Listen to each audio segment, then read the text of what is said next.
This is Ben Meiselas from the Midas Touch Network.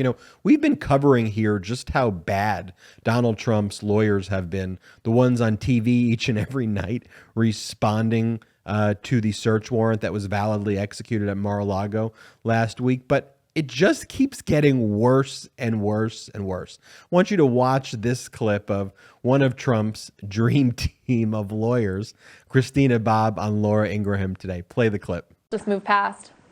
Sorry to interrupt, but was there a limited number of people who had access to that storage room? It seems like a pretty important room, right, since they've made such a big deal of it and have the lock on it and so forth. So were there a limited number of people who could go in and out?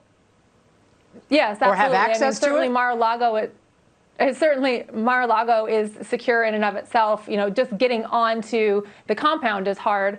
And then it was a locked door, and getting, back down into the basement, there's security. You can't just walk down there. Only certain members of staff can get there, and then there's only one key. So, yes, it's a very limited number of people that have access down there. And it was enough to where President Trump believed, or our team believed, that it was secure enough. They asked for one more lock, add another lock, which we did. And then, for whatever reason, they decided that they still needed to raid the place. And only one or two people had access to that room, to your knowledge? That's my understanding. I mean, I would have to check with, the maintenance of that area, but my understanding it is a very small number of people that could get in there. I don't like Laura Ingraham, but you see Laura Ingraham's eyes saying, wow, this person is really an idiot. Why do I keep having this person on the show? Because what you have there is Christina Bob further incriminating Trump and saying that these records were kept at Mar-a-Lago, and that she believes that Trump thought they were in a secure, oops, I didn't mean Trump. I meant that the team believed that they were in a secure location. But I'm going to have to ask a maintenance person. You're going to have to ask a maintenance person about who had access to top secret compartmented information that you just admitted to. And don't you love when she just goes, it's my understanding. It's my understanding. When she says it's her understanding, that's like one of the biggest tells that it's a false, and she has no clue what she's about to talk about. And there's this other moment in the same interview with Laura Ingraham where Laura Ingraham says, if your goal was to release the affidavit in its full without redactions, why didn't you object? You've waived the objections. Play this clip. Very interesting and somewhat encouraging that you had parties from both sides of the aisle. Of course, liberal media outlets coupled with a conservative watchdog group really together on the same side. And so we were curious to see how that played out. Of course, reserving our rights to try something else in the future if we want to, but we really just chose to see how it would play out. Well, I understand that you chose to do that, but I'm wondering, are you not concerned that because you didn't join any of these motions for, again, the full release of this affidavit, that you're then waiving possible objections to the way redactions are being done by the Justice Department later on? Because you didn't speak in court today, nor did you join any of these motions. They're going to redact all this stuff, and I'm not sure what grounds you're going to have at this point, having waived your right to file those motions. Well, we would maintain that we haven't waived our right, and that still is maintained. We need to wait and see. I can't be certain at this point because we haven't seen the affidavit, and we certainly haven't seen the redactions and how it's going to play out. But we'll be making that decision as it comes out. We got to see it. We haven't seen it. It has been under seal, so I don't know. We can't say. And the response that Christina Bob gives, which is that we'll just have to see what happens because it's currently under seal, so we can't see it. Yeah, well, if you're out there saying that you're trying to unseal it, what you would normally do is try to bring a motion in court to unseal it, which is what Laura Ingraham's actually saying. But look, I'm all good with this. I mean, I love seeing these Trump lawyers further incriminate themselves and look beyond dumb on TV. And speaking about looking dumb on TV, we have Alina Habba, the other member of Trump's legal dream team, and she goes on some radical right TV station. Hard to even keep track of all these radical right TV stations anymore, and that spread all the right-wing propaganda. And for her, she admits that these allegations, the Espionage Act, they just don't make sense to her. It doesn't make sense. Play the clip. Yeah, well, there's three allegations, right? Concealment, espionage, and basically destruction, all of which don't make sense to me knowing that he was cooperating the entire time. Yeah. So if you were concealing it, you wouldn't have allowed them in June. If you were destructing it, you wouldn't have added the padlock that they asked you to add on in June or given them 15 boxes. You know, and I'm glad this doesn't make sense to Alina Habba, but you know who this makes sense to?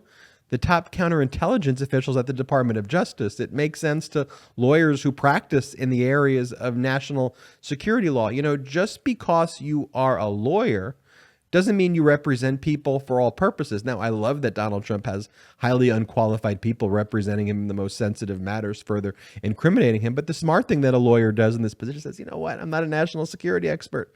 I don't know the Espionage Act, so I'm not just going to go on TV shows and start talking about the Espionage Act and further incriminating my client. But look, incriminate Trump each and every day. I love the heat. Just keep on bringing it. And then we have Rudy Giuliani, and Rudy Giuliani did an appearance on one of these networks as well. And Rudy Giuliani's position is that, yes, these documents exist, but what Donald Trump was doing, you see, he was preserving the records. Donald Trump was a custodian, and he was just preserving the records in a safe location. Play the clip of Rudy Giuliani. And now they want to make him responsible for having taken classified documents and preserve them. Really, if you look at the Espionage Act, it's not really about taking the documents. It's about destroying them or hiding them or giving them to the enemy. Right. It's not about taking them and putting them in a place that's roughly as safe as they were in the first place.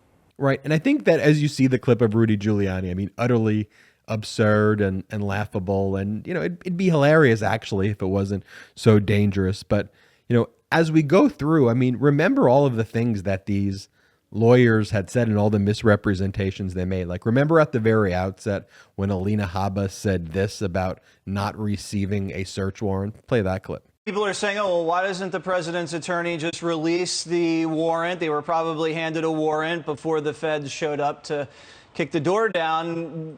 Why wouldn't you do that? Actually, my understanding from the attorneys on the ground was that they weren't given the warrant. They were allowed to see it and then taken back. Oh, so they don't have a copy of it? That's my understanding. Okay. All right, Yes. Alina, thank you so much for joining us. Thank you. Okay, notice again what Alina Habba says there.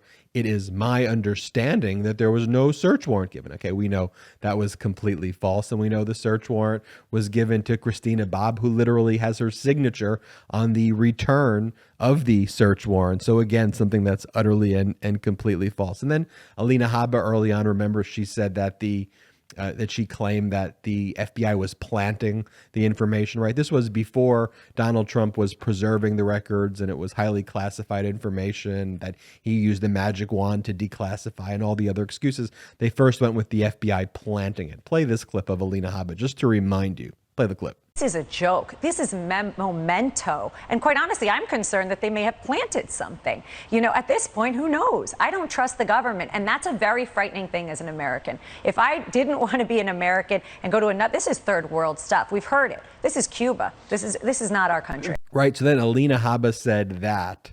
And then Christina Bob went on TV and said that she didn't believe the FBI planted it, but that she believed that the FBI would just make things up, would be her understanding. Play that clip. I don't think that there was actually anything there that's worthwhile. We'll see what they come up with.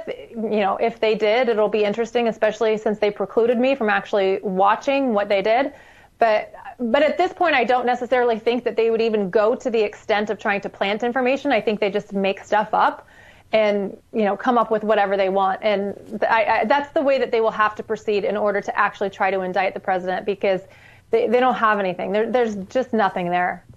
Right. But then Christina Bob went back on TV shortly thereafter and said that she wasn't sure whether there was nuclear information one way or the other at Mar-a-Lago. It's her understanding that there's not nuclear information.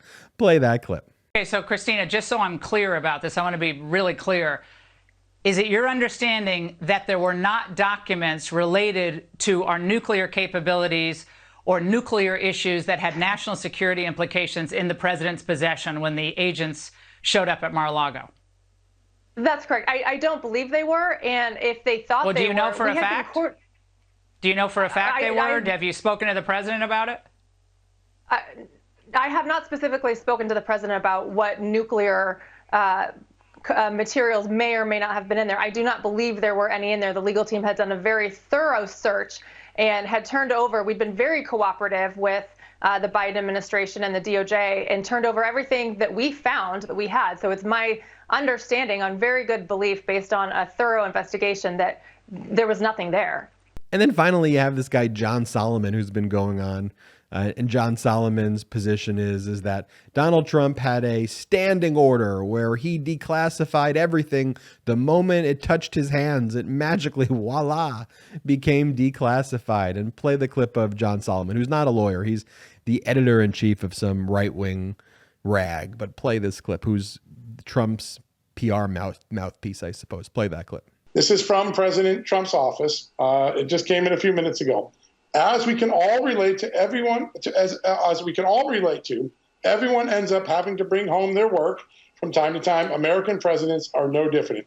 President Trump, in order to prepare the work the next day, often took documents, including classified documents, to the residence. He had a standing order. There's the word I've been looking for. That documents removed from the Oval Office and taken to the residence were deemed to be declassified the moment he removed them. The power to classify and declassify documents rests solely with the President of the United States. The idea that some paper-pushing bureaucrat with classification authority delegated by the President needs to approve that the classification is absurd. And then we've heard, of course, the report today or earlier today from CNN saying that about 18 White House officials who they interviewed all said that this idea of a standing order of declassifying, one, doesn't make any sense in general, and two, is complete BS, was the words. That people in the White House who knew about this, and by the way, the declassification status doesn't even matter here, because what we're talking about is possessing this information and destroying this information. The classification status isn't even an element of the crime. So there you have it. It is my understanding that Trump's legal team, and I mean this sincerely, is the worst legal team ever. But you get the lawyers that you deserve. And Donald Trump has screwed so many people over. Donald Trump has continued to lie and lie and lie, that no lawyer that cares at all about maintaining their legal license would go out and violate their obligations and ethical oaths of candor. And, it's somewhat sad to see these lawyers out there knowing what their fate ultimately is going to be, except they know what they were getting themselves into at the end of the day. They know this is what they want. They want this 15 minutes of fame, even if it means spreading fascism and lies and disinfo. It's shameful and shocking as a lawyer to see this, but I want to show all of you just how absurd these people are, how dangerous these people are, frankly, how embarrassing to the United States of America these people are. But for us, that just motivates us more. That motivates us to fight harder, to fight for democracy. And you see the desperation in MAGA world right now. I'm Ben Meiselas, and this has been a Midas Touch update. Make sure to hit the subscribe button. Hey Midas Mighty, Emma Silverman here, reminding you to make this November Rovember. Check out the new Midas Touch Rovember t-shirt collection at store.MeidasTouch.com. That's store.MeidasTouch.com. Hurry up and get your Rovember t-shirt before they sell out. Let's go.